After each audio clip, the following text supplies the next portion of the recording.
ये तो सबसे बड़ी दुख की बात है कि अपना पेड़ अपने हाथ से कटना पड़ गया। एक आंख तो फूट गई, दूसरी आंख को तो बचाने का इलाज तो करेंगे ना।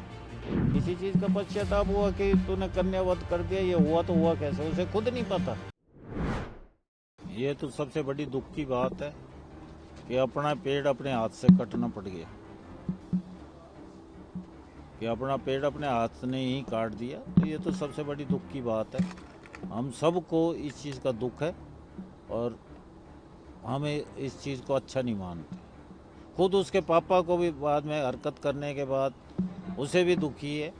वो भी बार बार ये कहता रहा, भाई मेरे से कन्यावध हो गया, मेरे को फांसी दिलवा दो।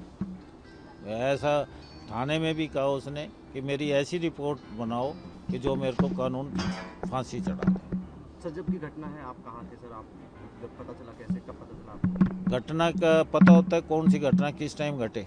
नहीं सर। मैं अपने घर था, वो अपने घर थे। तो जैसे शोर सुना, जब भागे देखा तो फटाफट बेटी को ये उसका चाचा ले गया हॉस्पिटल में। मैं फिर दीपक से मिला, रे क्या हो गया? मेरे को तो ये भी नहीं पता चला था कि दीपक ने मारी है। जब उसने खुद ही मेरे को बताया, भाई मेरे से ये हरकत हो गई।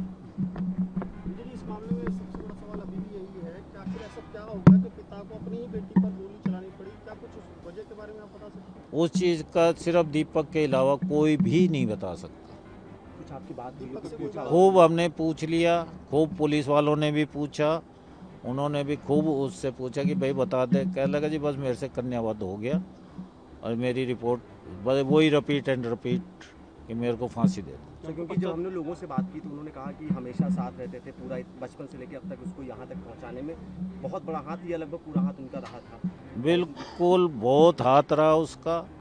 उसने अपने पौधे पाला, ठीक है, उसी का पौधा था, पाला उसी ने था, पर हर कोई इतनी वो टाइम नहीं दे सकता। उसने अपना सारा काम धंधा अपने बच्चों के ऊपर सब छोड़ दिया था और अपने उन्हीं के पीछे अपना पूरा जो क्या खाना है, क्या पहनना है, क्या चीज़ तुम्हें चाहिए, क्या नहीं, कैसे खेल के लिए रॉकेट चाहिए, बॉल चाहिए, कहाँ जाना है कहाँ नहीं, पूरा इन्वेस्ट करता था, पूरा उसका वो ध्यान करता था। समाज के ताने कहीं कोई वजह थे? जैसे FIR में भी है, पुलिस भी बता रही है कि समाज से ताने मिलते थे, बेटी की कमाई खाने वाला आदमी। कमाई की वो कोई पीछे से हल्का घर का तो नहीं था।